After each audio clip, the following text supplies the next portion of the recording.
Olá, bom dia a todos, todas e todes. É com muita alegria que hoje iniciamos o ciclo de seminários 2023 com o professor Reginaldo Meloni, da Unifesp, Universidade Federal de São Paulo. E o título do seminário de hoje é A Produção de Sentidos no Ensino de Ciências, uma análise dos livros didáticos de Química, dos anos 1960 e 1970. O professor Reginaldo faz pesquisas na História da Educação em Ciências da Natureza, e eu convido o professor Reginaldo para fazer uma breve apresentação e depois, então, começar o seminário. Bom dia, Reginaldo. Bom dia, Cristina. Bom dia a todos os nossos ouvintes. É um prazer estar aqui com vocês, né? Eu agradeço o convite que a Cristina novamente me fez para falar aqui no programa de pós-graduação em ensino em educação básica e ensino de ciência. A gente, na Unifesp, tem um programa de pós-graduação em ensino de ciências e matemática. Tem muita afinidade, muito semelhante ao programa que vocês têm aí em São Gonçalo. Então, esses encontros, essas conversas, elas são sempre muito ricas para nós, né? Para falarmos sobre formação de professores, para a gente falar sobre escola, para a gente falar sobre educação de uma forma geral. E é sempre bom a gente estar aqui trocando ideias, conversando e falando da escola e do ensino público. O sistema público de educação e o SUS, né, são dois patrimônios do povo brasileiro que devem ser sempre defendidos e devem ser sempre aprimorados, né? Então, a gente que está nessa luta há muitos anos, né, se sente sempre muito prazer em estar aqui conversando sobre esses assuntos. Bom, a Cristina pediu para me apresentar um pouco, né? Então hoje eu estou na Universidade Federal de São Paulo, no curso de licenciatura, atuando no curso de licenciatura em ciências. Eu tenho uma formação bastante híbrida, né? Eu fiz graduação em química e em pedagogia, e depois que eu terminei a graduação, eu tinha algumas questões em minha cabeça, algumas perguntas que eu me fazia sobre as ciências, e eu acabei optando por fazer um mestrado em História da Ciência, né? Então, eu fiz a graduação na Unicamp, e depois eu fui fazer o mestrado na USP, porque lá tinha um programa sobre história. O programa, na época, era História Social, ciência. Então, a gente fazia lá um trabalho, né, uma dissertação, uma pesquisa, no campo da história da ciência, mas dentro de um programa que era de história, né? Então a gente estudava muito história mesmo. Esse programa, inclusive, fica, né, dentro da FEPELESH, da USP. Então, é bem história mesmo. Depois, que eu fiz o mestrado, eu acabei tendo a necessidade, né, de retornar para as discussões sobre educação, sobre ciência, né? E aí acabei optando por fazer um doutorado na Faculdade de Educação da Unicamp, no programa História, Filosofia e Ciência. Então aí que eu entrei um pouco nesse campo da história da educação. Essa trajetória toda durante todo esse período, eu estive também na escola, né? Eu atuava como professor da rede básica de educação aqui do estado de São Paulo, e atuei por cerca de 20 anos na escola pública. E acabei desenvolvendo a minha tese de doutoramento sobre a escola que eu trabalhava. A escola que eu trabalhava era uma escola pública, mas que foi fundada pelos maçons, pelos positivistas no século XIX, e tem como nome, né, até hoje preserva esse nome bem sugestivo, né, de culto à ciência. Então, hoje a escola se chama Escola Estadual Culto à Ciência. Foi fundada como Colégio Culto à Ciência e hoje se chama Escola Estadual Culto à Ciência. Então, bem positivista mesmo. que é uma escola que tem uma série de objetos, de, tanto de química, como de física, como de história natural, hoje biologia, né? E acabei desenvolvendo minha tese sobre esses objetos, sobre o ensino de química e física na virada dos séculos XIX para XX. Então, essa é um pouco a minha trajetória. E quando eu fui para a universidade, para a Unifesp, em 2010, eu entrei atuando como professor de Química na graduação e de História da Educação na pós-graduação. Então, toda a minha pesquisa hoje é desenvolvida é, sobre os temas História do ensino, História do currículo, História da materialidade da escola, né, no campo das ciências. Então, é essa um pouco a minha trajetória. E, ao mesmo tempo, na graduação, eu trabalho com a química básica, né? Química fundamental.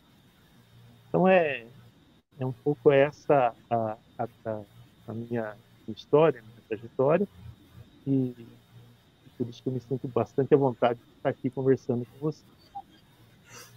Bom, Reginaldo, eu agradeço, tá? Você ter contado para a gente um pouquinho da sua trajetória, né? Também foi do Simpro, né, Reginaldo, do Simpro de São Paulo também, né?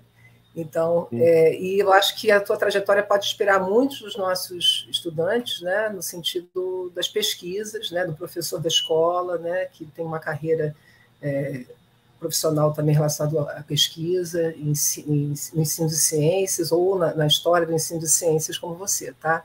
Agradeço de coração essa tua explicação aí sobre a sua trajetória profissional, né? Então, passamos então, né, para a palestra, tá? E aí eu vou então me retirar e deixar a Reginaldo então aqui, né, a produção de sentidos do ensino de ciências. obrigado, Cristina. Obrigado mesmo. Bom, então talvez por essa trajetória que eu contei para vocês, né, o que me encanta, que me atrai muito na pesquisa e na escola, especialmente, é a sala de aula, né? E a sala de aula ela me encanta por sua complexidade, né? Então, sala de aula, todos os professores vivem isso, né? Os tempos, os espaços, as relações humanas, né? Os processos educativos. Então, muitas vezes você planeja lá uma atividade, é, uma aula, né? Tudo isso muda muito rápido, muda de uma sala para outra, muda no mesmo dia, né? Muda das primeiras aulas para as últimas aulas, isso tudo é muito complexo. Então, as relações de poder que vão se formando ali na sala, entre estudantes e professor, professora, então tudo isso é muito dinâmico. E isso sempre me atraiu muito, né? O que acontece de fato na sala de aula? Então, recentemente a gente entrevistou uma professora que atuou como professora de ciências nos anos 60, em uma escola grande aqui em São Paulo, né? E eu questionei a professora sobre as pressões que os professores sofriam, né, durante o período pós-64. E ela foi muito categórica em afirmar assim, olha, na sala de aula, quem manda é o professor. Então, eu fechava a porta da sala e ali eu desenvolvia o meu trabalho. Então, é, assim, isso me chamou muito a atenção, né, me marcou muito, porque mesmo num período, vamos dizer assim, de, de muita pressão política, você tinha ainda professores que, é, que tinham esse tipo de pensamento, né? Quer dizer, a sala de aula é o território do professor, né? E é ali que acontecem as coisas. Então, você tem currículo prescrito, você tem planejamento, você tem os programas oficiais, você tem os livros didáticos, mas isso tudo se traduz, né, em uma prática, e essa prática envolve inúmeras dimensões que a gente não consegue muitas vezes controlar, é isso que me encanta, né? Então, há muitos aspectos a serem observados, a serem analisados, quando a gente olha para a sala de aula, inúmeros aspectos. Então, como eu estou falando, é um ambiente bastante complexo e vão demandar inúmeras perguntas, inúmeras possibilidades de investigação. Uma das coisas que eu tenho me atentado, que eu tenho me dedicado, que eu tenho pensado bastante, é essa articulação entre o conhecimento científico. Então, aqui eu vou colocar isso entre aspas, né? Porque mesmo essas denominações, esses termos conhecimento científico, né, conhecimento escolar, é, há muita discussão sobre isso. Mas vou, nesse primeiro momento, colocar esses termos. A relação, a articulação entre um conhecimento chamado científico, que é basicamente o conhecimento que é elaborado fora da sala de aula, fora da escola, e o conhecimento escolar, aquilo que é desenvolvido na escola, né? Como que se dá essa articulação? Como que acontece essa tradução, se é que acontece uma tradução, no interior da sala de aula, certo? É, então, a gente pode começar com essas questões iniciais, né? Será que o que fazemos na sala de aula é dar, transmitir, explicar, ensinar um conhecimento que já está posto, né? Já está elaborado? Será que o nosso papel como professores se reduz a simplificar ou didatizar os saberes para que esses se tornem inteligíveis aos estudantes? Será que o nosso papel é só esse? É, então, vou deixar essas perguntas no ar, né? E, vamos dizer assim, o que vai mobilizar aqui a minha fala é essa questão que está colocada aí. Qual a relação entre conhecimento científico e conhecimento escolar? Certo? Bom, para desenvolver esse tema, eu dividi então a exposição em três partes. Eu vou fazer uma breve introdução, depois eu vou fazer alguns comentários sobre a teoria. Vocês vão ver que é, eu senti a necessidade de fazer esses comentários para depois justificar um pouco as nossas opções em relação ao trabalho que vai ser apresentado no final. Então, a terceira parte vai ser a apresentação do trabalho. Tá? Então, começando aqui com a introdução, então é claro que vocês já perceberam que eu coloquei os termos todos, né, entre aspas. Então, no meio acadêmico, a gente fala dar, transmitir conhecimento, né, uma coisa até meio proibitiva, né? Eu coloquei entre aspas. Mas eu fiz isso de propósito para chamar atenção para expressões que ainda são muito comuns nas escolas, e especialmente nas conversas entre professores. Então, quem está na escola hoje, quem está atuando na escola, certamente já ouviu algum colega, algum professor, na sala dos professores, dizer que ele deu determinado conteúdo, dei a aula, dei o conteúdo, né? Então, esses termos que estão incorporados na vida dos professores, eles não são neutros, né? Obviamente. Eles indicam alguma coisa sobre a forma como os professores concebem o processo educativo, né? Então, quando a pessoa, quando um professor, quando um colega fala que ele deu determinado conteúdo, é, a ideia, né, assim, que está nas entrelinhas, é que a função do professor, de acordo com essa fala, é de transmitir um determinado conhecimento que já está posto. Então, é, no caso nosso aqui das ciências, ciências da natureza, seria o conhecimento produzido pelos cientistas. Então, muitas vezes a gente pode pensar que esse professor entende que papel, então, da escola, o papel do professor, é pegar esse conhecimento que foi elaborado fora, que foi elaborado nas universidades, que foi elaborado nos institutos de pesquisa, e, vamos dizer assim, dar uma roupagem, né? Tem um autor, inclusive, que fala lubrificar esse conhecimento para que ele seja melhor compreendido pelos estudantes nos níveis mais básicos de escolarização. Bom, o primeiro ponto que eu quero levantar é que é, essa distinção entre conhecimento científico e conhecimento escolar, ou a existência de instâncias distintas de conhecimento, ela é problemática. Tem vários autores que problematizam isso, né? Então, eu trouxe aí como exemplo um autor, que é o Beliost, que relativiza, então, a existência dessas instâncias de produção e de ensino. E ele admite que o conhecimento ele está em circulação, ou seja, se a escola se apoia no conhecimento que é produzido fora dela, as demais instituições, né, elas se valem do conhecimento escolar.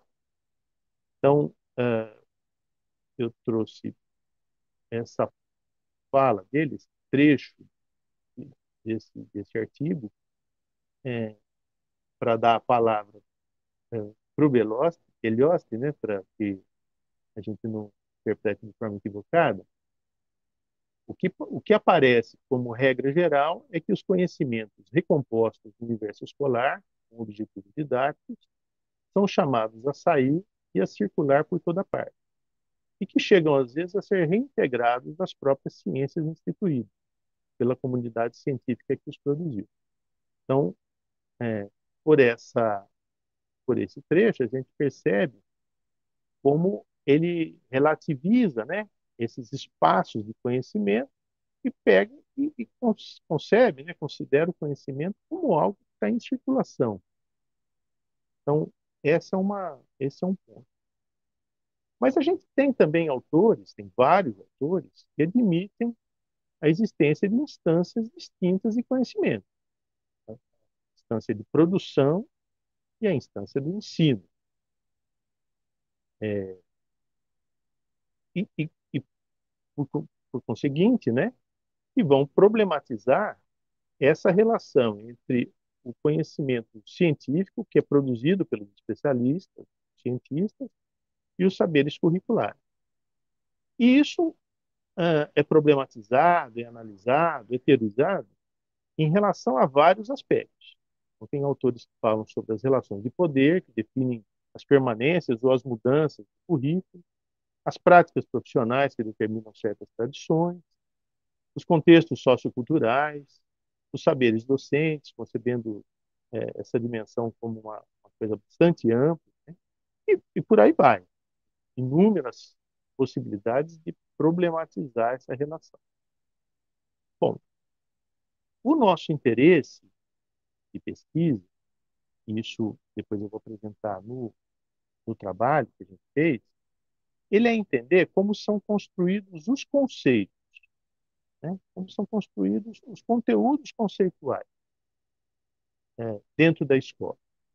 Então, a gente depois eu vou mostrar esse trabalho, nós não estamos muito preocupados em entender o contexto, as condições de produção, mas em entender exatamente quais são os sentidos que determinados conceitos vão adquirindo na escola. Então, eu vou começar a segunda parte da exposição fazendo breves comentários sobre alguns autores que vão trabalhar essa problemática, certo? Para mostrar para vocês as várias possibilidades de análise. Eu vou pedir, inclusive, para a Cristina voltar o slide do Bruno. Isso.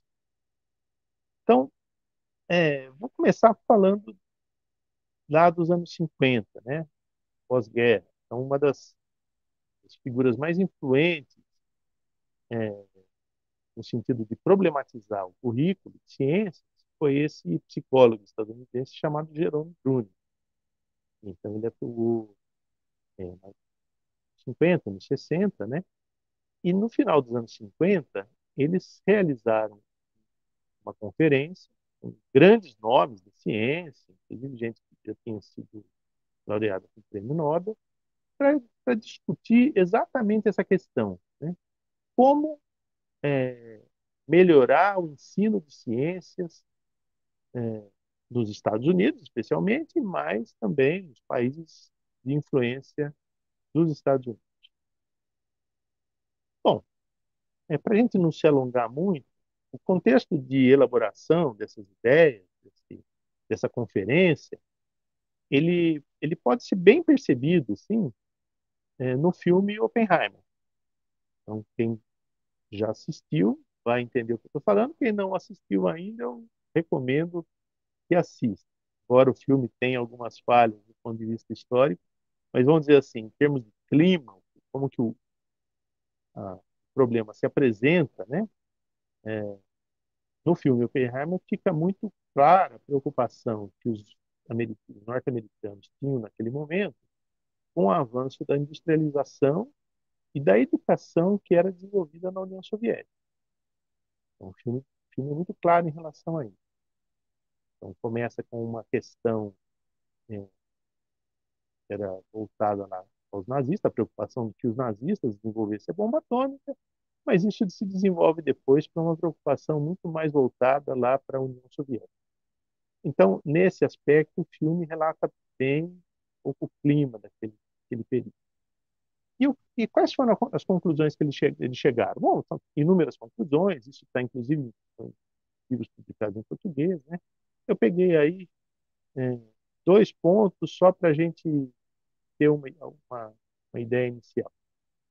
O primeiro é de que o conhecimento ele pode ser, abre aspas, né, ensinado com eficiência, de alguma forma intelectualmente honesta, a qualquer criança, em qualquer estágio de desenvolvimento. O que isso quer dizer? Isso quer dizer que não há, segundo essa ideia, né, nenhum limite para você ensinar ciências para as crianças. Você pode ensinar temas muito abstratos, é, muito distantes da realidade, desde que você é, seja eficiente e tenha uma honestidade intelectual na forma de ensinar, né?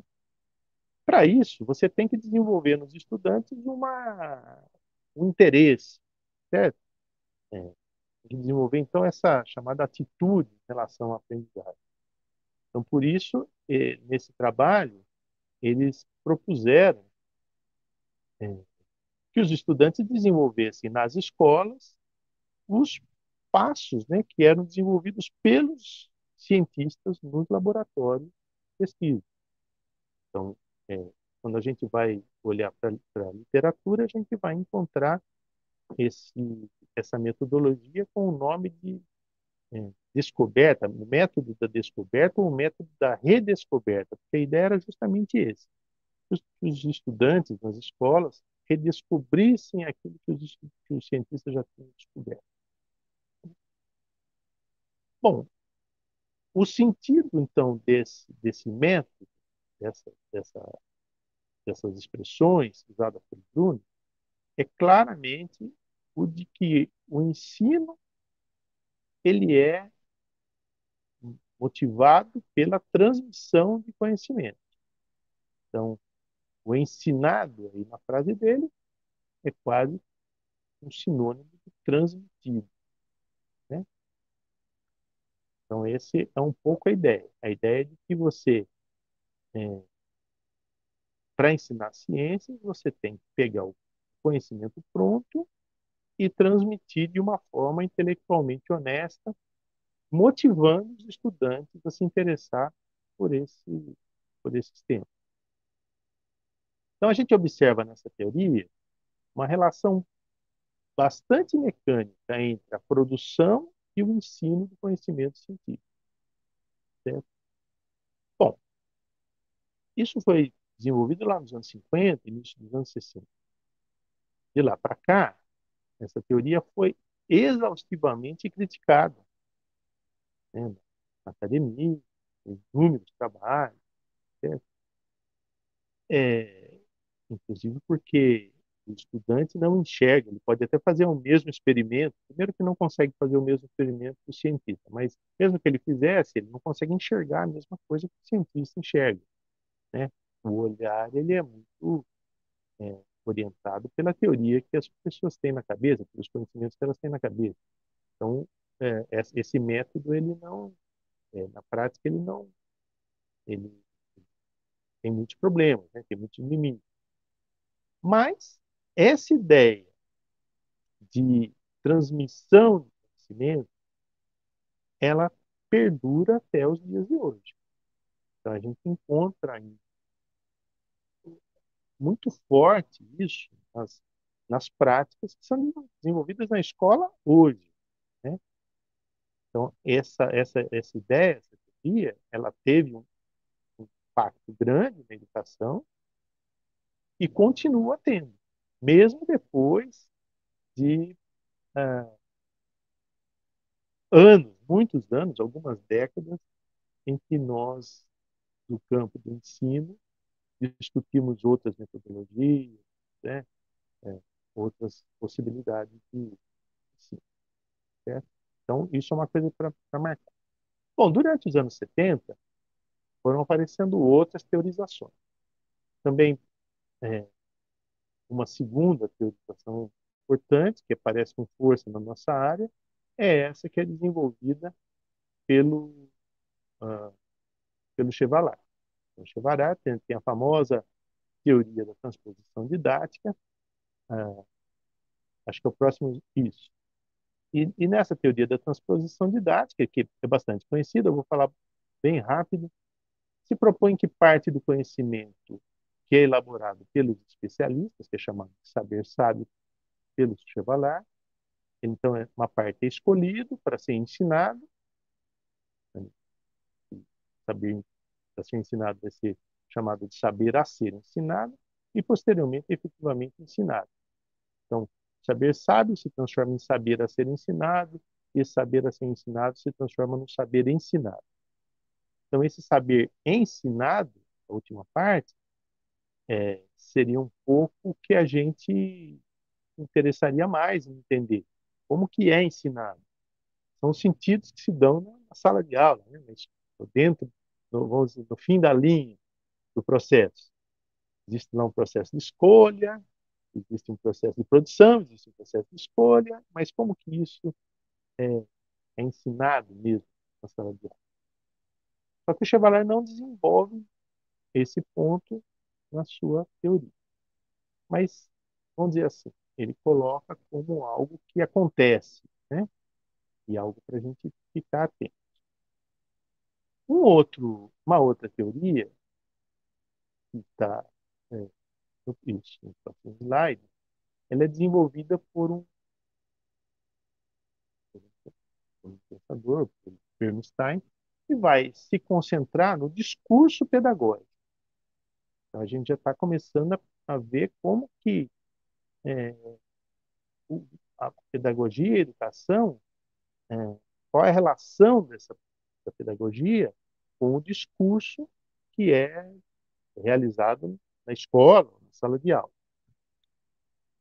E aí ele vai é, propor, né, que o discurso pedagógico ele se trata de um princípio recontextualizador que seletivamente apropria, recoloca, refocaliza e relaciona outros discursos para constituir sua própria ordem, seus próprios ordenamentos. Então, ele parte da ideia que existe um discurso fora da escola, o saber fora da escola, e que o discurso pedagógico vai recontextualizar esse discurso externo. E aí ele faz uma distinção entre o campo, né, campo da produção de conhecimento, que ele vai chamar de impensável, o campo do impensável, porque É é no sentido de que o conhecimento é produzido a partir de dúvidas, a partir de hipóteses, né? Não é nada contra a razão, né? Mas é a partir ainda de perguntas. Do contexto do pensável. O que é o pensável? É você partir do conhecimento que já está dado e transformar isso num discurso pedagógico recontextualizado. Então, o que há de interessante nesse autor é que ele vai focar, então, em relação ao discurso. Bom, há esses dois autores iniciais, é, e eu também gosto muito, sempre foram meus autores de referência, dois autores que vão pensar o currículo, vão pensar essa relação do ponto de vista histórico, da perspectiva histórica. Então, uh, o primeiro autor é o Goodson. Pode, acho que passar o próximo slide, viu? Por favor. O Goodson, ele vai, especialmente nos seus primeiros trabalhos, investigar os aspectos sociais, né, que vão estudar, investigar, analisar os padrões de estabilidade e de mudanças no currículo numa perspectiva histórica. Então, aí a gente já está entrando numa análise, vamos dizer assim, mais diacrônica, né? Mais como que o currículo vai se desenvolvendo ao longo do tempo. É, então, nesse primeiro momento, há uma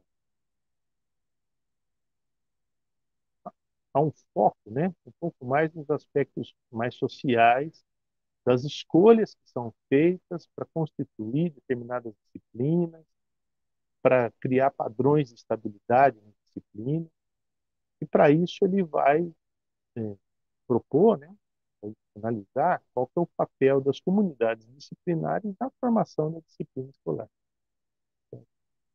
Então, esse é um dos primeiros trabalhos aí. Depois ele vai caminhar um pouco para tentar entender também como que se dá esse processo no micro, ali, na escola, na sala de aula. Certo? Então, mais é, então, texto de 2016, ele vai propor a noção de refração, né? Refração que é muito ligado aí à refração da ótica em si, né? Que é quando a luz é, muda de meio, então ela muda a sua direção. Então, a luz que é refletida, por exemplo, na água, ela muda a sua direção. Então, ele vai tomar essa imagem para pensar como que isso se dá na educação. Então, para ele, a refração, ela supõe a existência de um macro, né, de movimentos, políticas, né, de uma regulamentação, uma normatização mais geral, mais ampla, que quando chega na escola, quando chega na sala de aula, então no nível micro, né, ali da prática escolar, ela vai também passar por um processo de recontextualização, descontextualização e recontextualização. E isso vai acontecer, então, na sala de aula. Então, aí nós já estamos pensando em como que esses processos, vamos dizer assim, é, amplos, né, mais amplos, como que eles se traduzem na sala de aula. Tá? Então, nós já estamos nos aproximando um pouco mais daquilo que a gente gostaria de analisar. E, finalmente, o último autor que eu quero comentar com vocês é o Chervel. Chervel é um autor famoso, né, por ter proposto que as disciplinas escolares eles são objetos da história, ou seja, eles têm é, características, conteúdos, né, que permitem analisá-las, né, a disciplina, do ponto de vista histórico. E aí ele vai analisar essa disciplina, tem É um texto bastante grande, né? Esse que ele fala da- das disciplinas escolares como objeto histórico. Eu selecionei dois textinhos muito curtos, né? Mas ele vai focar bastante, vai dar muita atenção para os conteúdos das disciplinas. Então, os conteúdos do ensino são concebidos como entidades sui generis, específicas, né? E ele vai relacionar esses conteúdos com as finalidades às quais é, estão designados os resultados concretos que elas produzem. Ou seja, então, os conteúdos disciplinares estão relacionados com o meio em que é, a escola está inserida. Então, é, você tem um meio em que vão atuar as questões religiosas, psicológicas, sociais, culturais, institucionais, né? E isso tudo vai se cruzar, vai se amalgamar, né? Para que a escola produza uma cultura própria. Então, a ideia que o Schroeder traz é que a escola produza uma cultura própria, a escola não é uma reprodutora do conhecimento, mas essa cultura própria que ela produz, ela está articulada com as finalidades estabelecidas ali no meio social, a cultura em que a escola está. Bom, então a gente viu vários autores que vão analisar em várias perspectivas. Aí eu vou pedir para a Cristina mudar o slide. E todas elas supõem a existência então, de um conhecimento elaborado fora da escola e uma transformação, pode chamar isso também de uma apropriação desse conhecimento em processos que alguns autores, Chervel, fala de transposição, outros de recontextualização, refração, né? E, ou explicado, então, em relação às finalidades sociais. É, é, assim, então, para nós, apesar de reconhecer que todas essas teorias abordam aspectos importantes dessa relação entre conhecimento científico e conhecimento escolar, ainda não era suficiente, ainda não respondia, vamos dizer assim, de uma forma, da forma como a gente estava buscando, né? É, para entender é, como que é produzido conteúdo conceitual na escola, né? Como que são produzidos os sentidos de determinadas ideias, de determinados conceitos no processo educativo na escola. Então, é, a gente buscou, claro, sempre nos apoiando nessa teoria que já tem, mas nós buscamos uh, uma outra possibilidade que pudesse analisar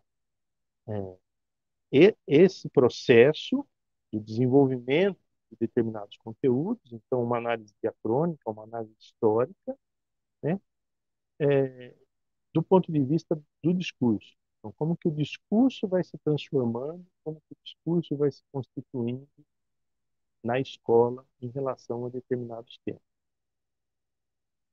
Então, a gente foi estudar, né, o tema esquemas de energia, daqui a pouco eu já explico um pouquinho sobre isso, nos livros didáticos de Química de 1960 a 1970. E a nossa hipótese é que os discursos pedagógicos eles podem produzir novos sentidos para o conhecimento científico.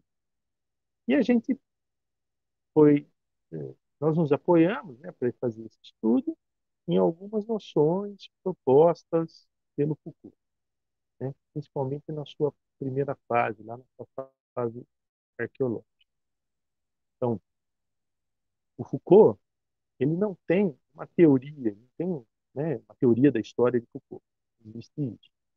Mas ele vai fazendo seus trabalhos um movimento, né,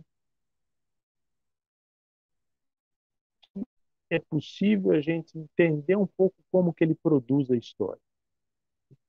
E ele faz, principalmente, em alguns trabalhos, então vou citar aqui só um exemplo, né, História da Loucura, ele faz um pouco esse movimento de entender o que eu vou chamar aqui de história da epistemologia, história da ideia. Então, a gente aca- acabou indo por esse caminho. Então, vou pegar aqui três noções que a gente seguiu para poder fazer a pesquisa.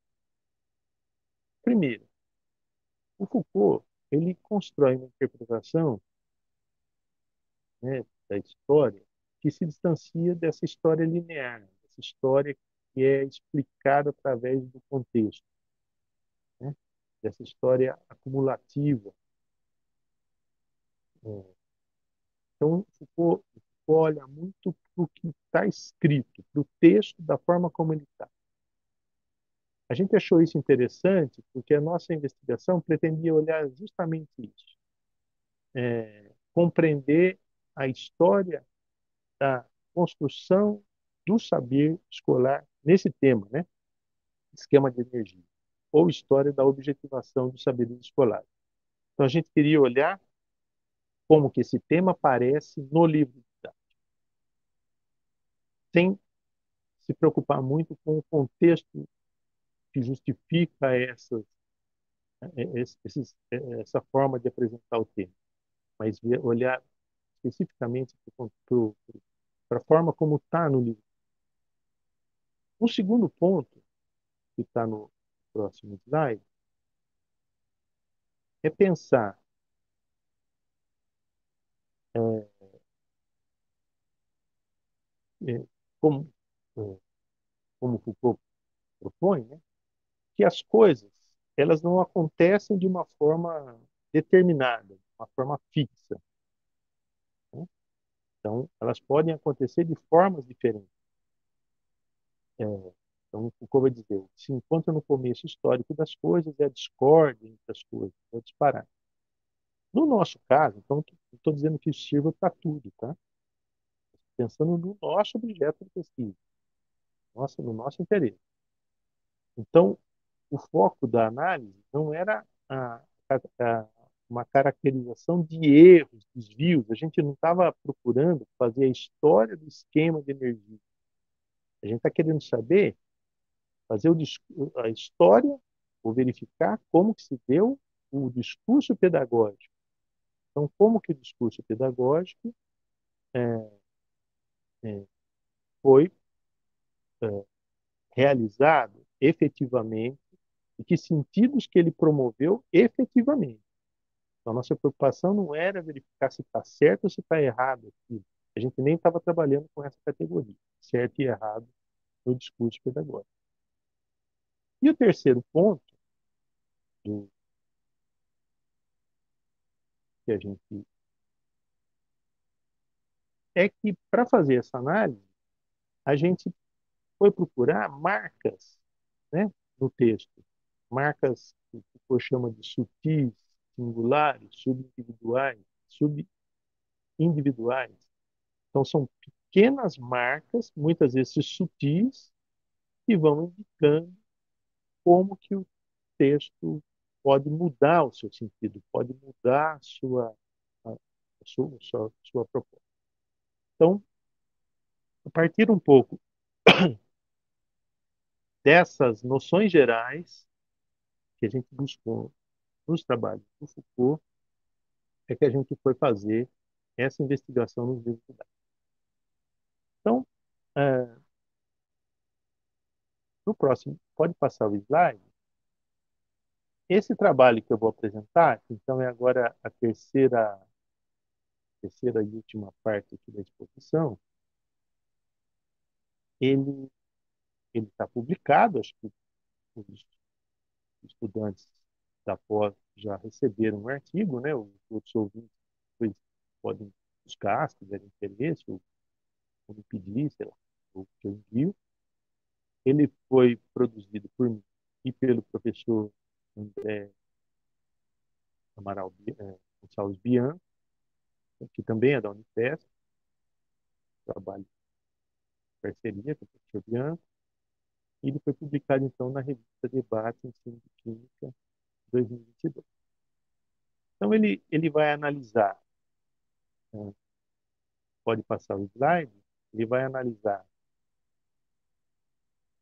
7 manuais, 7 livros, né, sendo que 5 deles são do número 3, de Amado até o Feltri, número 7, são de autores é, brasileiros, eu creio, não sei bem dessa situação, mas eu creio que são todos brasileiros. Mas, de qualquer forma, são textos escritos no Brasil. São textos escritos aqui no Brasil, né? Por professores que atuavam no Brasil. E os dois primeiros, né, Química, uma ciência experimental, e Química, parte 2, são os dois livros que são duas obras que vêm justamente dos projetos americanos que foram desenvolvidos nos anos 60 e que foram depois traduzidos para o português e que tiveram um grande impacto no ensino, né, nessa área, né, ensino de química. Então, parecidos, né, dessa mesma, vamos dizer assim, desse mesmo movimento, existem as coleções de biologia, existem as coleções de física, existem as coleções de matemática. Então, alguns autores falam que são as sopas de letrinhas, né? Então, os livros de química são é, o, o primeiro, o Chain Study, e o chamado Chain Study, e o segundo, chamado CBA. Então, esses dois são elaborados fora e os outros 5 são elaborados aqui no Brasil. Vejam que, muitas vezes, durante o texto, vocês vão encontrar lá 1973, mas o texto é dos anos 60. A edição é de 73, né? O outro, a primeira edição é de 61. Enfim, são todos livros que estão aí na década de 70. Eu vou apresentar agora para vocês o trabalho. Bom, fazer aí um parênteses, né? Para quem, ou para quem não é da área, não é da química, talvez tenha algum estudante aí da pós que seja químico, então eu estaria falando o que ele já sabe, né? Estou dizendo que ele já sabe. Mas para aqueles que não são da química, pode ser que lembrem lá do ensino médio, isso é muito trabalhado no ensino médio, e pode ser que também não lembrem. São coisas que vão ficando também no passado, né? Então, esse esquema de energia dos átomos, dos elétrons, ele vai se transformar depois naquele famoso diagrama de Linus-Pauling, certo? O diagrama de Linus-Pauling, quase todos se lembram na escola, aquele que você coloca um S2, dois S2, dois P6, vai distribuindo os elétrons naquele diagrama para ver quais são os orbitais que estão preenchidos, quais são os orbitais que estão livres para receber elétrons. Então, está ligado, né, está relacionado a esse assunto. Então, o que nós fizemos foi verificar como que esse tema, comparado com o trabalho do Linus Pauling, como que ele aparecia nos livros didáticos. Certo? Linus Pauling propõe um esquema de energia em um artigo publicado em 1939, que está nas referências aqui desse trabalho, e lá ele vai propor, então, um esquema de energia e a gente vai ver quais eram os objetivos do Linus Pauling e como que isso vai se transformar no diagrama de Linus Pauling, que é apresentado na escola. Bom, no trabalho do Linus Pauling aparece uma imagem muito semelhante a ela, praticamente igual a ela. Essa imagem foi retirada do livro Química, né, dos projetos americanos, do começo dos anos 60. O que mostra essa imagem? O primeiro título, esquema dos níveis de energia de um átomo com muitos elétrons. Então, aqui você tem os níveis de energia dos elétrons. Então, no trabalho do Linus Pauling, ele quis demonstrar como que a energia dos átomos ela pode ser explicada. Então, o que que a gente observa nessa figura? A gente observa na primeira linha embaixo, uma única bolinha. Essa bolinha é o orbital 1s. É o que tem menor energia. Ele está na parte de baixo da, da imagem. Depois, na segunda linha, de baixo para cima, você tem uma bolinha menor, três bolinhas. Depois, na terceira linha, outra bolinha menor, três bolinhas. Então, a gente percebe que, primeiro, há a energia está colocada em ordem crescente. A menor energia embaixo, depois a segunda linha representa o camada 2, né? A terceira linha, a camada 3 e assim por diante. Então, você tem uma ordem crescente de energia e essas energias estão em escala. Então, a diferença entre a primeira linha e a segunda é maior do que a diferença entre a segunda e a terceira, que é maior do que entre a terceira e a quarta e assim por diante. Essas diferenças vão diminuindo conforme vai subindo. Então, o objetivo do Linus Pauling era explicar como que é a estrutura energética de um átomo, certo? Ele usou essa imagem para explicar isso. Então, vamos para a segunda imagem. A segunda imagem, ela é quase igual à primeira. Era publicada num trabalho de um autor brasileiro, o Amado.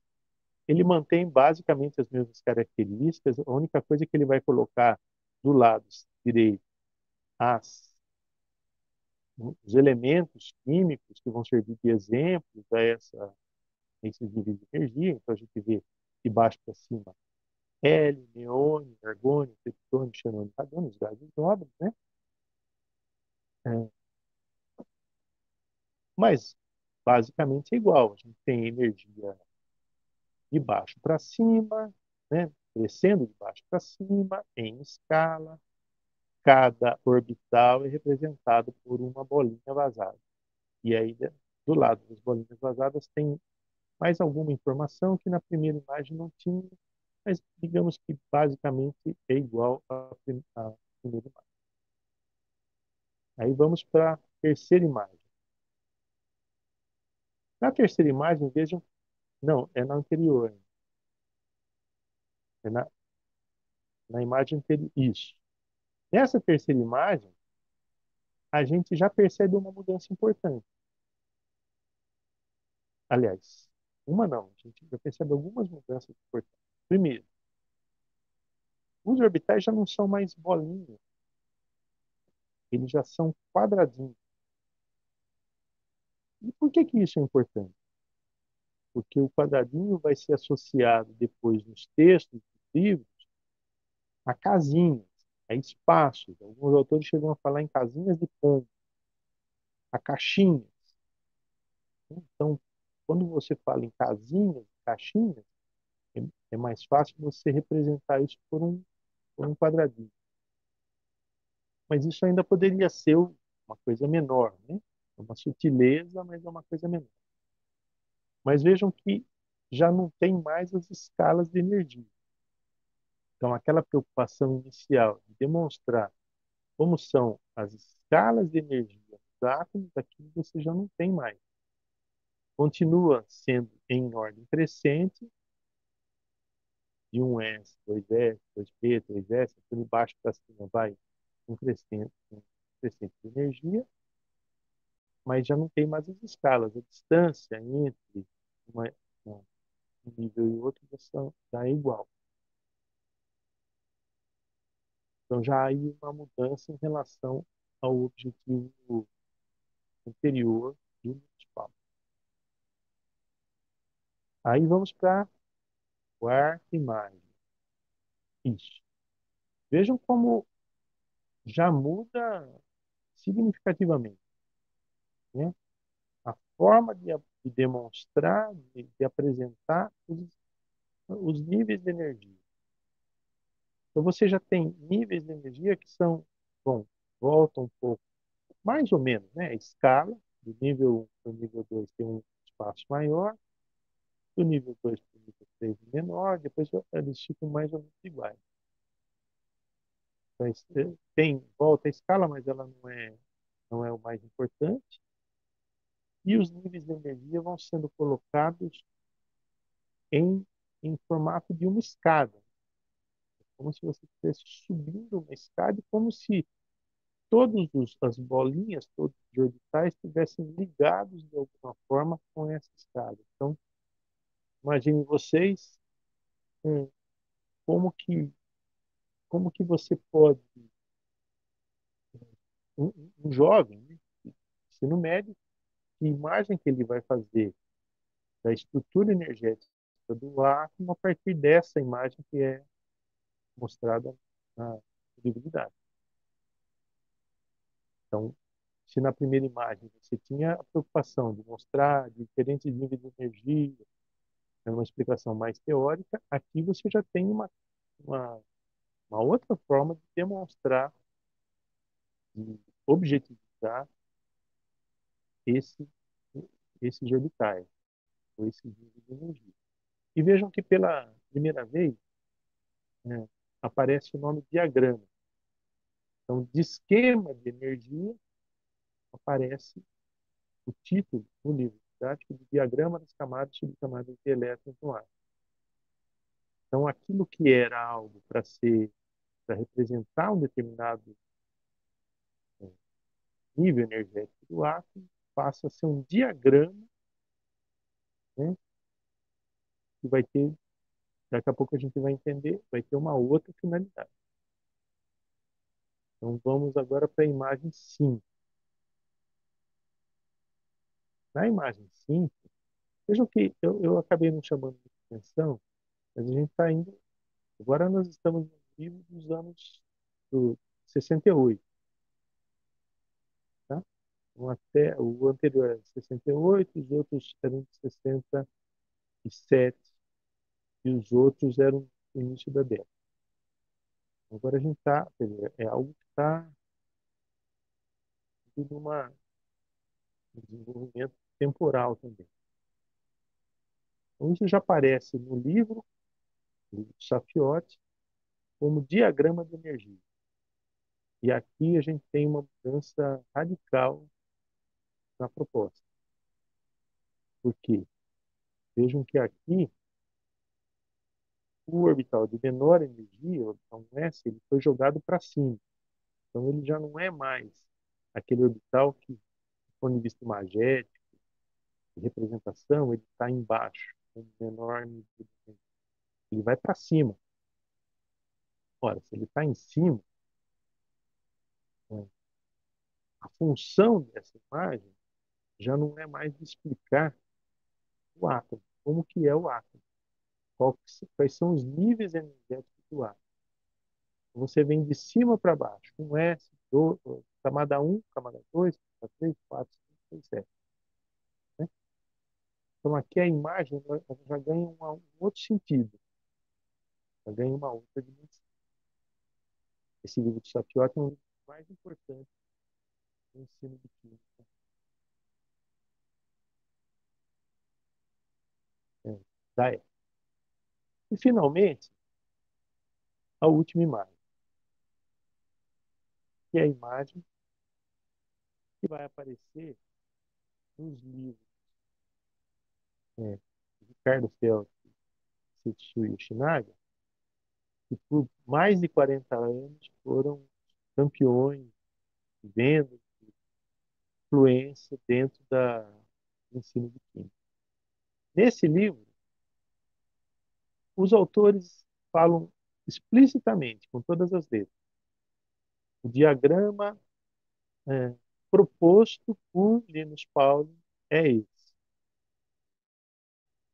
Então, nesse diagrama de Linus Pauling, chamado diagrama de Linus Pauling, você tem o que a gente tem até hoje na universidade.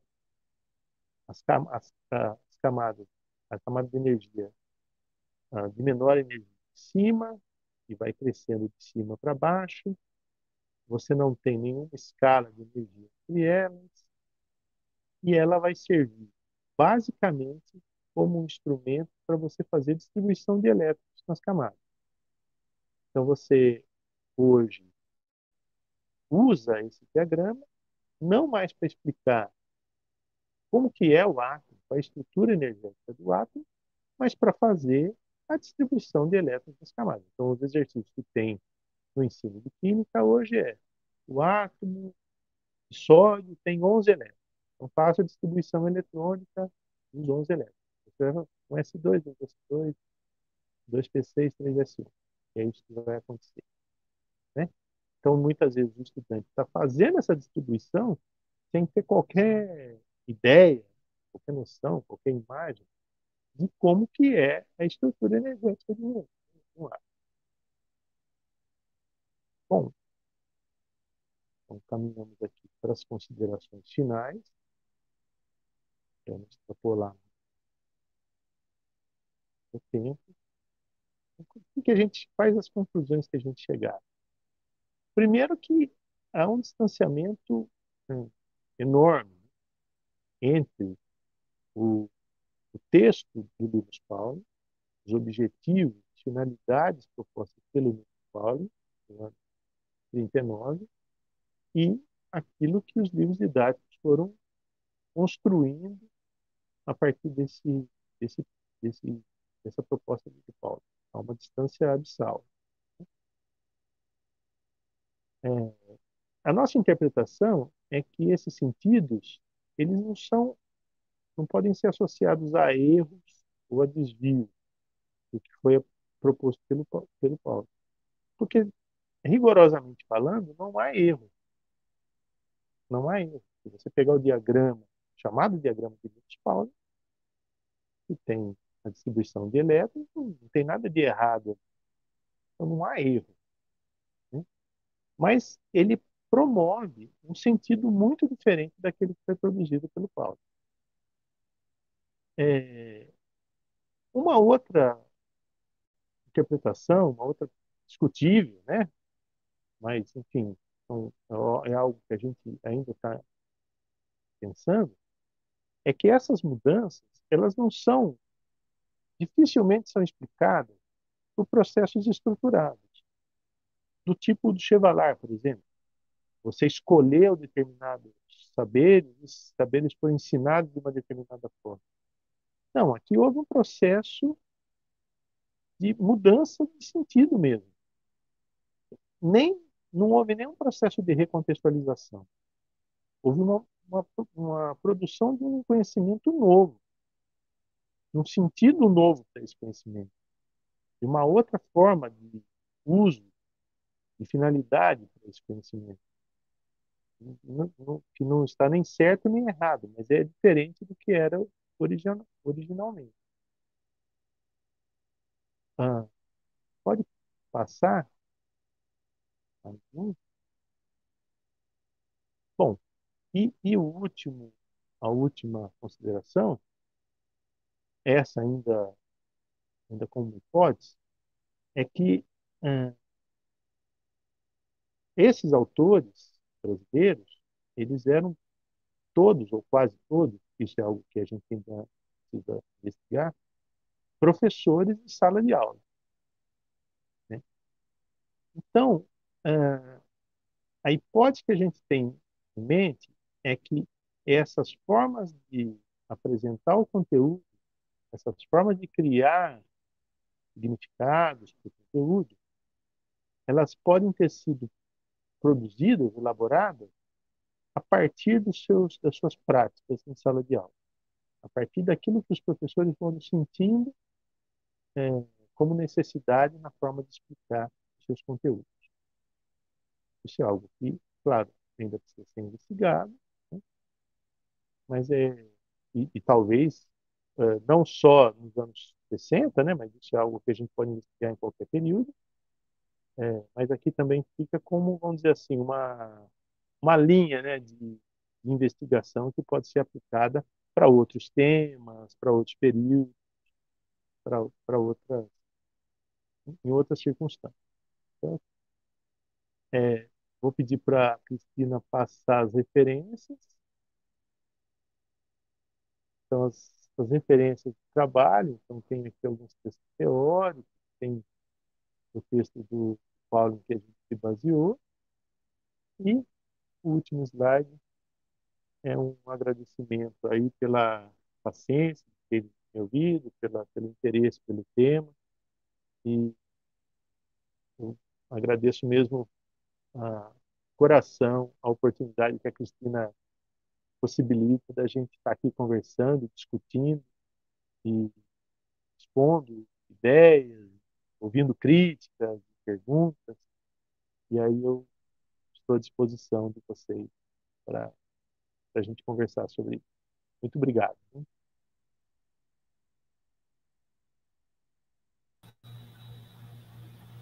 Eu é que agradeço a sua disponibilidade, Reginaldo. Foi um ótimo seminário, tá? Realmente muito bacana tudo que você trouxe para a gente aqui, os resultados da sua pesquisa. Então, parabéns pela pesquisa que você vem realizando, sempre muito consolidada e com detalhes muito bem delineados, né, na pesquisa. Então, só eu que tenho que te agradecer. E também agradecer, né, às pessoas que estão assistindo ao vivo aqui ao seminário. Então, tem vários estudantes dos cursos de mestrado de ensino de ciência, ambiente e sociedade e também do ensino e educação básica da UERJ. Tem também professores, né, da Unifesp, né? Tem o Renato Barbosa, prazer em revê-lo, Renato, também, Iara, e também tem estudantes provavelmente da Unifesp também, e outros, né, que a gente não quer assim, tem outros estudantes também aqui assistindo, né? E também muitos participaram com perguntas, né? Então, agradeço a todos os que estão assistindo ao vivo, né? E também a todos que estão comentando e colocando perguntas no chat também, tá? No bate-papo público. E vamos começar, então, né, com as perguntas, se você permite aí a gente começar, tá? Então, a primeira pergunta é da Inara Alves, que é estudante de iniciação científica, né? E ela pergunta, então, né, professor, você considera que existe uma epistemologia própria do conhecimento escolar?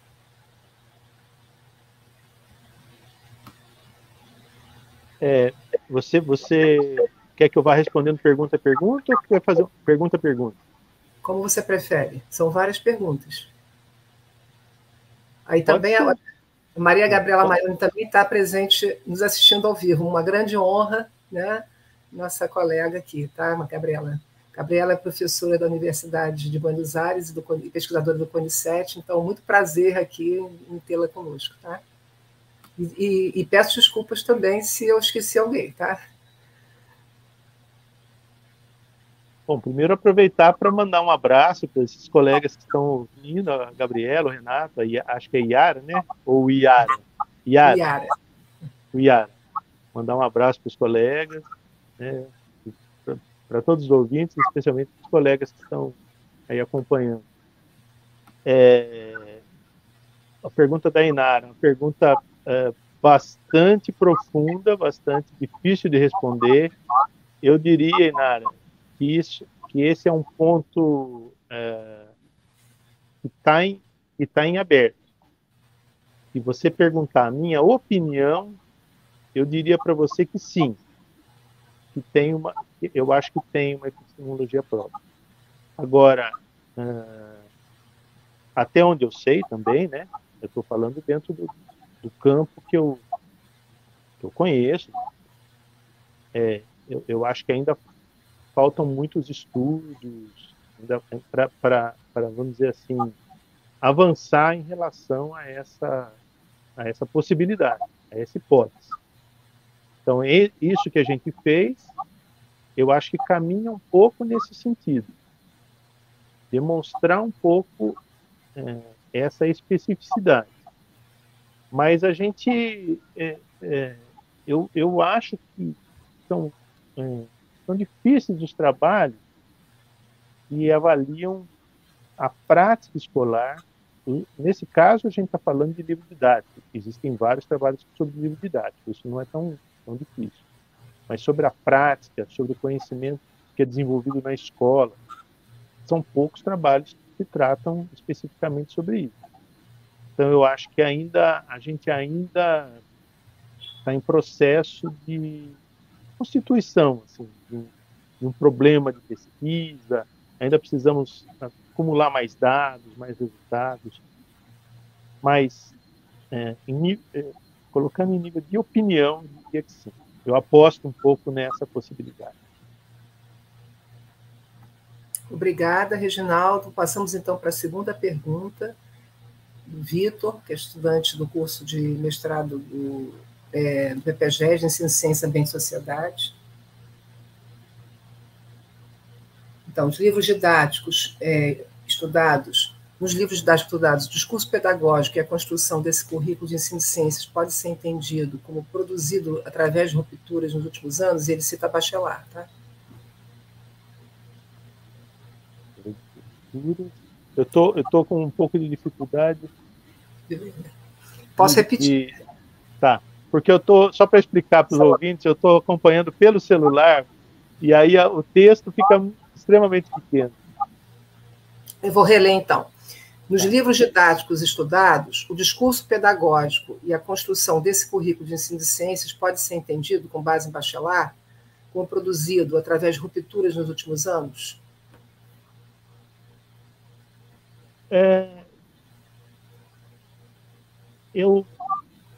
Então, a opção que nós fizemos, ela não vai muito... ela não se aproxima muito de Bachelard, né? Essas ideias que o Bachelard... Eu penso que Bachelard... o foco do Bachelard é mais o conhecimento científico mesmo, a epistemologia do conhecimento científico. E eu não vi em Bachelard nada que eu pudesse me apoiar para fazer esse tipo de análise. Então, em princípio, eu penso que não, que há um distanciamento entre o que o Bachelard propõe e o que a gente está fazendo, né? Agora, como na pergunta anterior, acho que isso é uma questão de discutir. É um estudo que ainda dá os seus primeiros passos, né? E eu não gostaria assim de fechar nenhuma porta a nenhuma nova ideia, a nenhum novo teórico. Em princípio, eu cheguei a buscar em Bachelard algumas possibilidades de análise, mas não encontrei. Não encontrei.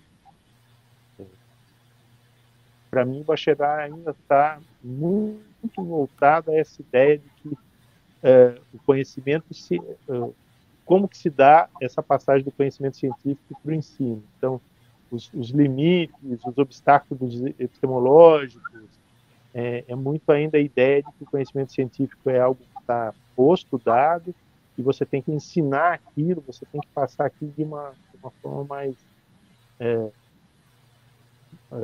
melhor, né? Eu acho que está um pouco distante daquilo que a gente faz. Mas é para se discutir, inclusive para quem domina bastante o Bachelard, para quem tem Bachelard como o seu teórico preferencial.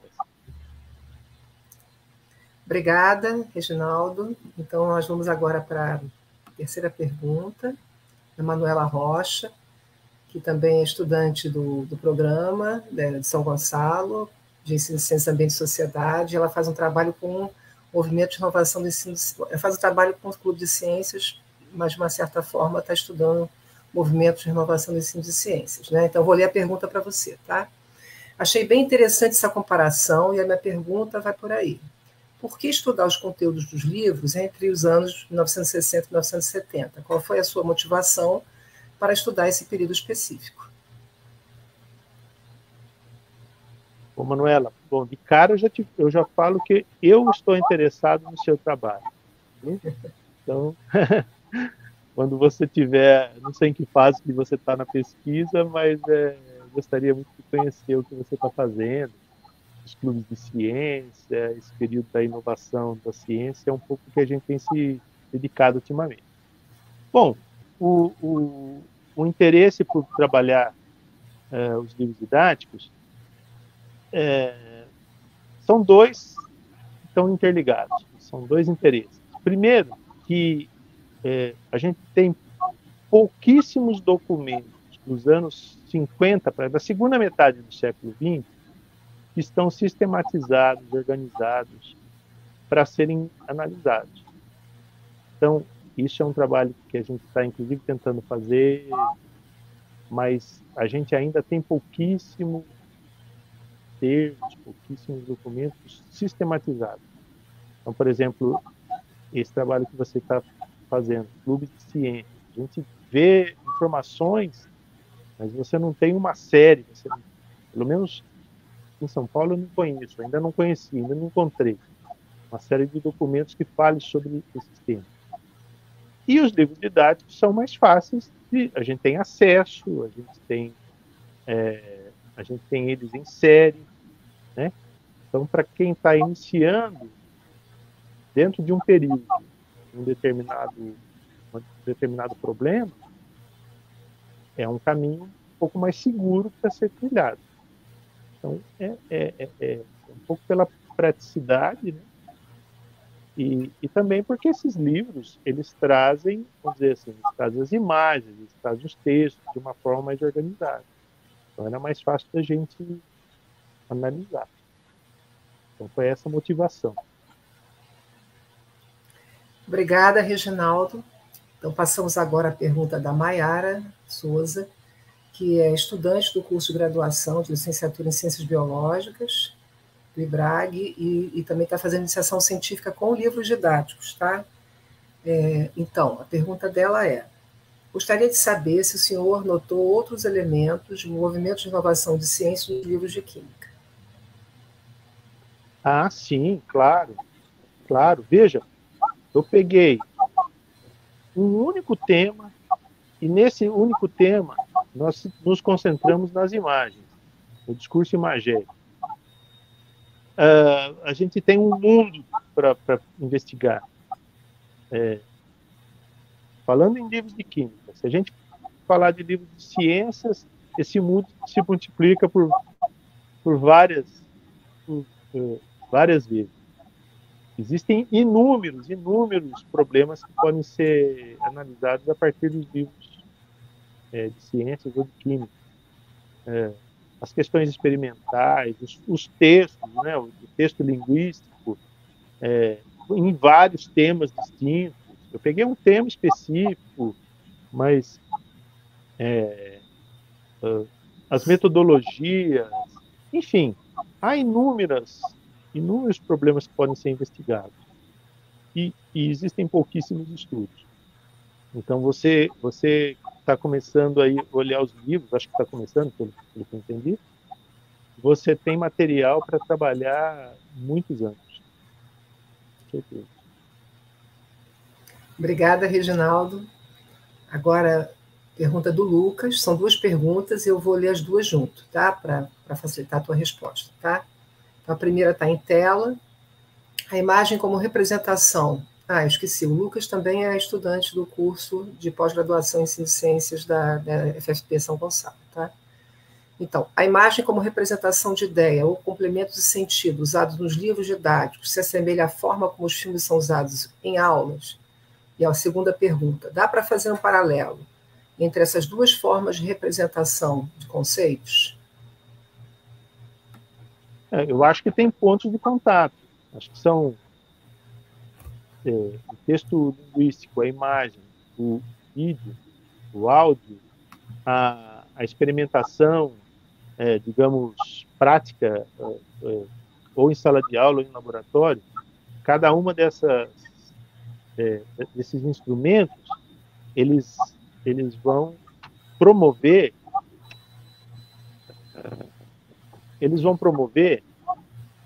determinados sentidos. A gente tem investido um pouco nessa linha, né?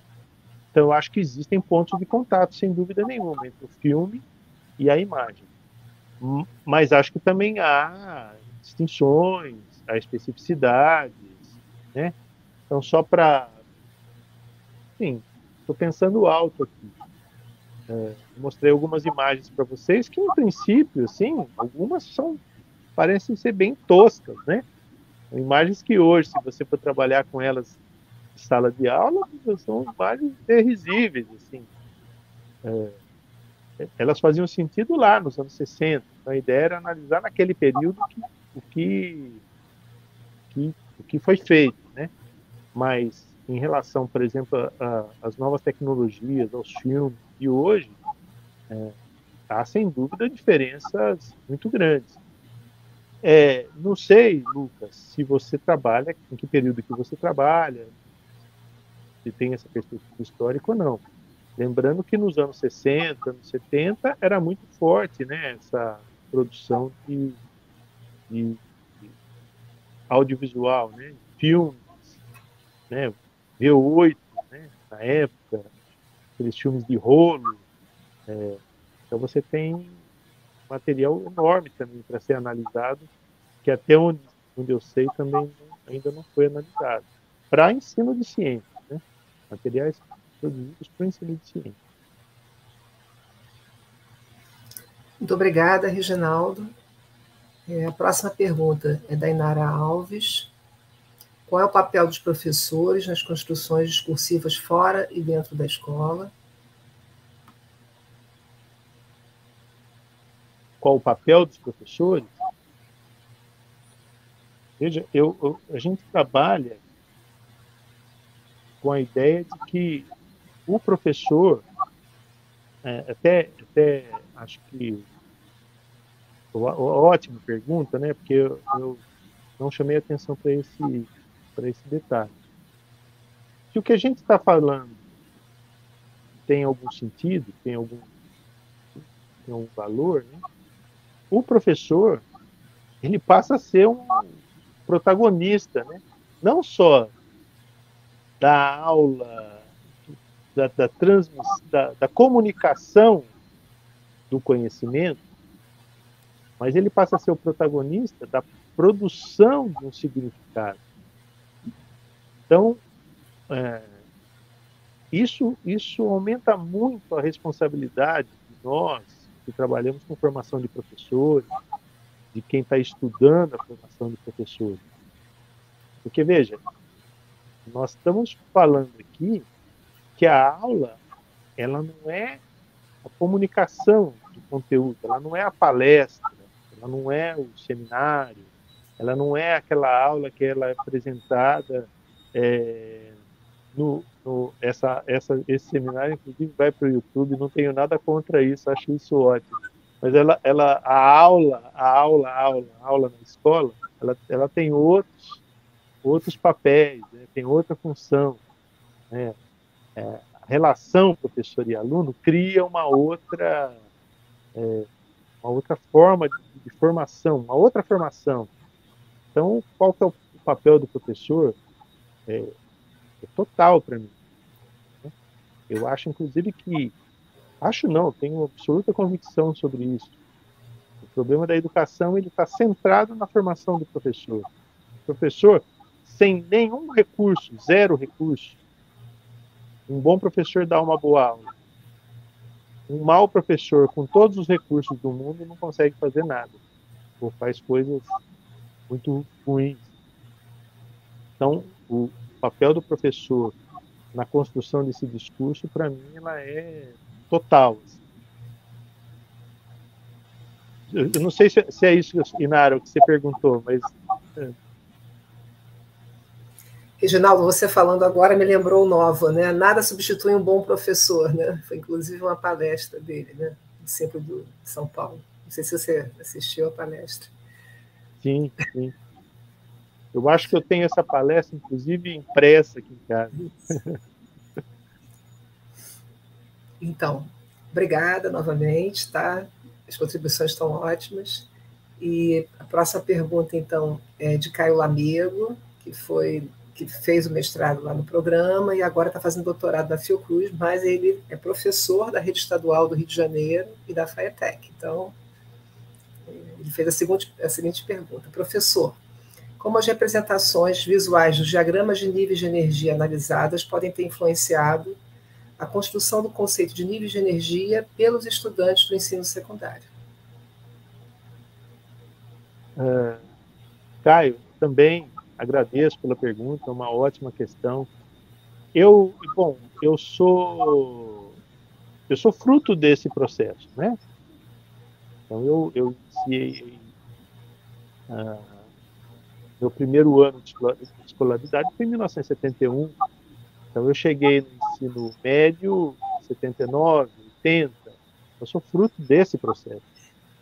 E quando a gente ia estudar química, nesse período, a gente começava com aquilo de mais abstrato que existe, né? Que era o primeiro bimestre de química era estudar os orbitais, estudar essas distribuições eletrônicas, né? Então, eu posso te responder nem tanto como acadêmico, mas como estudante de ensino secundário, que fui nesse período. E posso te dizer o seguinte, nós não entendíamos nada. A gente conseguia tirar nota na prova. Alguns de nós, outros não. Outros ficavam nos exames de recuperação, né? Mas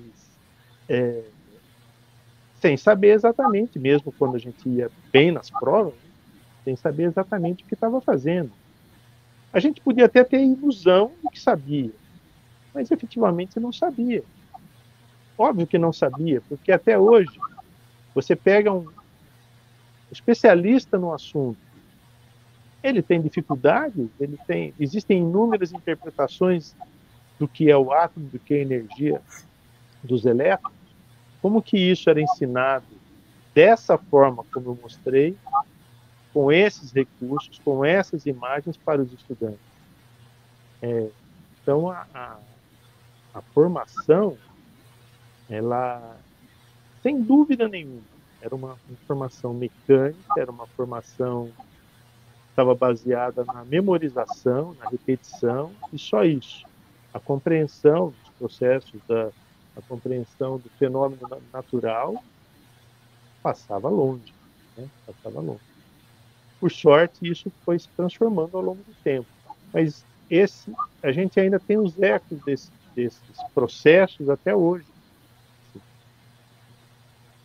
Inclusive, um pouco que me motiva a fazer história da educação não é a história pela história, não é entender a história como um conhecimento erudito, mas entender o que esses processos, o que desses processos chegou até nós, né, até hoje. Muito bom, Reginaldo. Temos uma pergunta também do Eduardo Tomás, também mestrando do PPGES, da Faculdade de Formação de Professores em São Gonçalo. Então, a pergunta é: a validade é apresentar as fontes primárias do conhecimento científico em sala e discutir com os alunos, comparando com o que é disposto em seus materiais? Isso abre espaço para uma boa discussão? Eu creio que sim. Eu creio que sim. Bom, primeiro precisamos ver de que nível que o Eduardo está falando, nível de ensino, né? Ensino básico, ensino universitário, né? E como que isso pode ser feito, com que finalidade que isso pode ser feito. Em linhas gerais, a minha experiência mostra assim, que os alunos sempre têm um interesse grande pelos processos históricos, para você, quando você demonstra de onde vêm determinadas coisas, há sempre um interesse grande nesse tipo de abordagem, né? O uso de fontes primárias é discutível, Tem linhas, né? Aí a gente já está falando da história da ciência no ensino, né? Os grupos que pesquisam isso. Há grupos que defendem esse tipo de metodologia, há grupos que acham que é muito distante, né? Isso também vai variar de acordo com qual fonte primária, qual documento, qual informação qual finalidade se trabalha essas questões. Em princípio, eu acho que é válido. Eu acho que é válido, sim. No mínimo para estimular, para chamar atenção, para criar uma certa discussão na sala de aula. Mas é claro que isso tudo vai depender da proposta, do objetivo final. Obrigada. Temos uma pergunta também da Camila Vieira, também estudante do mestrado do PPGES, FFP São Gonçalo. O senhor tem observado alguma tendência na produção de sentidos dos livros didáticos de química atuais no novo ensino médio? Olha, Camila, essa também é uma pergunta bastante complicada, né? Bastante complicada, porque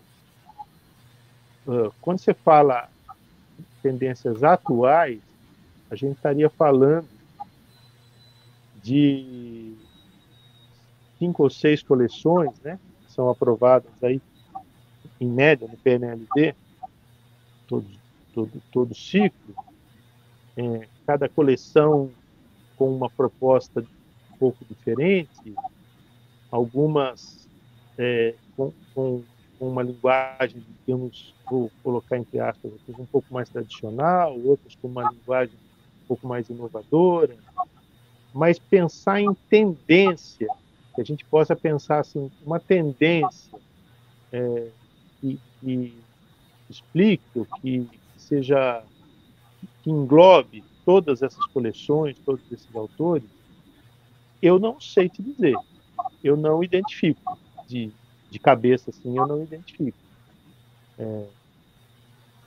Eu acho que talvez fosse até um tema para ser investigado, mas em princípio assim eu não reconheço, não lembro, não consigo pensar em nenhuma tendência em termos de promoção de sentidos que esteja em todas essas coleções.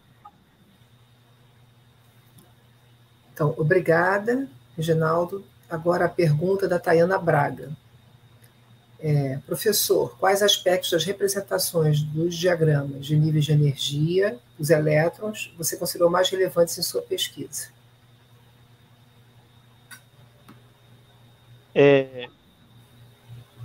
Bom, eu chamei atenção para 2 ou 3, assim, que eu acho que são o título, né? Mas o título ainda é uma coisa, ainda está um pouco no nível da interpretação, vamos dizer assim, porque eles mudam de esquema, o título, em termos de nome, né? Denominação de esquema para diagrama. Se você for verificar, isso é quase sinônimo, né? Esquema e diagrama, embora diagrama seja alguma coisa mais objetiva, né? Como um instrumento mesmo. Então há uma certa tendência que essas imagens se transformem em uma imagem explicativa, uma imagem que compõe um determinado argumento para um instrumento de uso. Então há uma tendência para isso, e isso se reflete no título. Agora, o que eu acho que assim, inclusive visual, é muito claro, é o fato de que os níveis de energia são invertidos, né? Então, você tem uma ordem crescente de energia. E aí, para explicar um pouco isso, por que isso é tão importante? Porque você sai de algo que é, digamos, senso comum, qualquer eixo cartesiano vai começar do zero e vai subir crescendo, né? O eixo Y, vamos dizer, vai começar do zero e vai 1, 2, 3 na escala, numa escala crescente. Então, em princípio, você está sempre subindo na escala de baixo para cima. Certo? Alguém poderia falar, mas a energia do átomo, ela é uma representação, uma convenção que suba de baixo para cima. Ela pode aumentar de cima para baixo, não tem nada que impeça isso, é verdade, é uma convenção. Só que o fato de você inverter, você tem uma espécie de senso comum, uma espécie de uso corriqueiro, cotidiano, de que as coisas crescem de baixo para cima. Quando eles invertem energia e começam de cima para baixo, isso indica claramente que o desenho, na verdade o diagrama, não é só o desenho, mas ele muda a sua função. Ele muda a sua função. A função que era destinada a compor um certo discurso, ela passa a ser a de ser um instrumento mnemônico, um instrumento de uso para fazer a distribuição de elétrons. Então, há uma mudança na função pedagógica, que seja, daquele instrumento, daquela imagem. Então, isso para mim é muito forte. A inversão, né, e a supressão das escalas. Isso também para mim é muito forte. A supressão das escalas indica, as escalas não têm mais importância. Tanto faz a diferença entre os níveis de energia, isso não faz mais, para nós, não tem mais nenhuma importância. O que importa é só a ocupação dos orbitais pelos elétrons. É só isso que vai passar a importar. Obrigada. Desculpa. Tem uma segunda pergunta da sim. Tá? Vou botar também. Quais são as principais implicações práticas e pedagógicas dos resultados encontrados em sua pesquisa para o ensino de química nos dias de hoje? Talvez você possa complementar e já responder essa segunda, né? Certo. Bom, a gente hoje, talvez até pensando um pouco aqui no que a Camila tinha perguntado sobre a questão das tendências, existe uma preocupação, eu não sei se nos materiais, mas pelo menos em termos de pesquisa, em termos de trabalhos acadêmicos, existe uma preocupação de você aproximar a ciência do cotidiano, né? Transformar a ciência em conhecimento que seja um instrumento de crítica, instrumento de análise do seu mundo, né?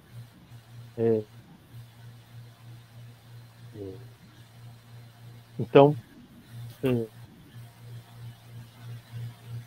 muitos projetos de ensino de ciências têm se voltado um pouco a isso. Então, essas questões muito abstratas, muito distantes, elas só passam a ter algum sentido na medida em que elas contribuem para a gente entender uma certa realidade, vamos dizer assim, que a gente vive, né? Uma realidade mais palpável. Eu acho que esse trabalho que a gente faz, ele contribui um pouco para demonstrar em que momento histórico, quais foram as tradições que nos trouxeram até o ponto que nós estamos hoje. Então, eu tenho dificuldade em fazer uma crítica aos materiais, às propostas pedagógicas, sem conhecer um pouco esse processo, sem conhecer um pouco o que aconteceu, sem conhecer, inclusive, um pouco daquilo que funcionou e não funcionou ao longo do tempo. Então, eu acho que esses trabalhos de história, ele não é só esse trabalho específico, mas os trabalhos de história e da educação, de uma forma geral, eles contribuem um pouco para isso, para a gente entender em que momento, aonde nós estamos, né?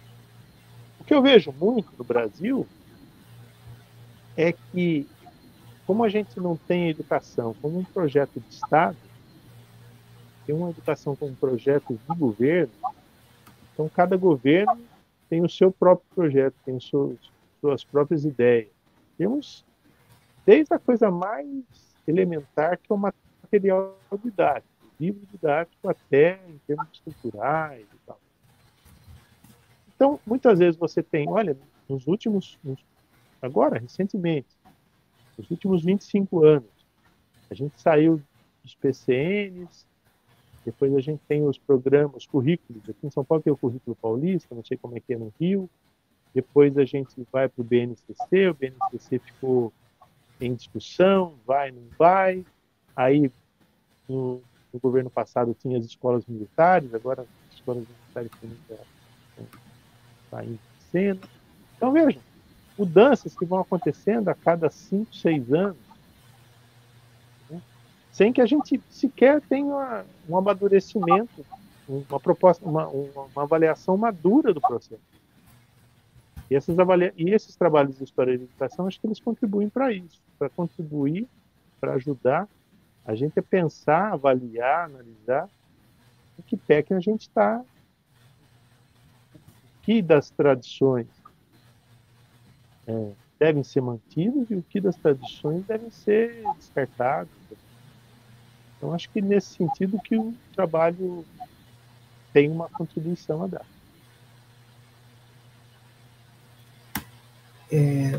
Muitíssimo obrigado pelas respostas. E tem alguns comentários também no bate-papo público, tá? Então, excelente pesquisa, a Maiara. Da Iara, muito bacana, Reginaldo.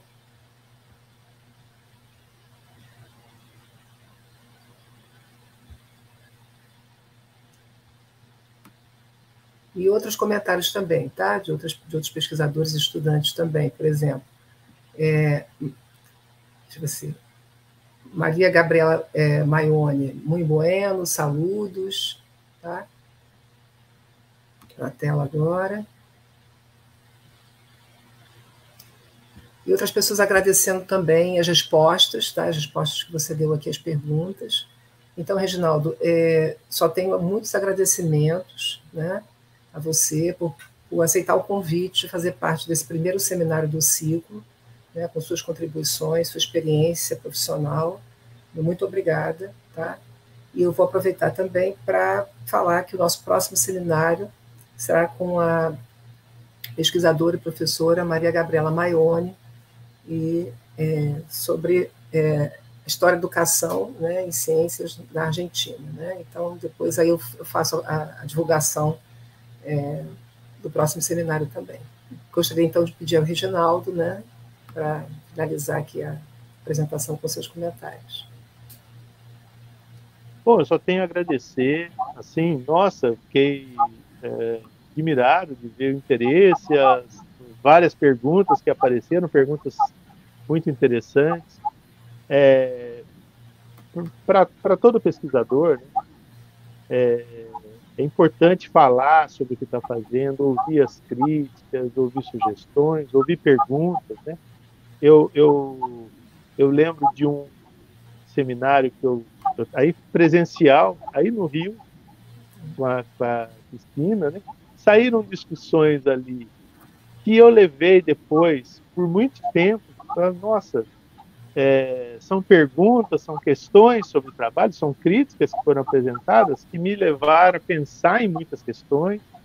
Então, para a gente, esse momento é um momento de formação, muito importante, de formação, um momento importante para a gente discutir a escola, para a gente discutir a educação e para a gente se energizar, né, com esses jovens, com esses mestrandos, o pessoal da iniciação científica, preocupados com a educação, elaborando questões, pensando sobre esses temas.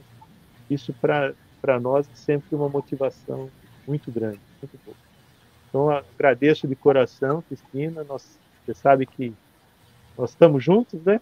Estamos juntos e vamos seguir. Um abraço aí para os colegas, para a Gabriela, para a Viara, para o Renato, colegas aí também de parcerias, né, de rede, de trabalhos em conjunto.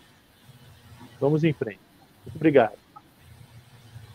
Obrigada, Reginaldo. Obrigada a quem assistiu ao vivo e a quem assistirá depois, mais tarde, no canal do YouTube.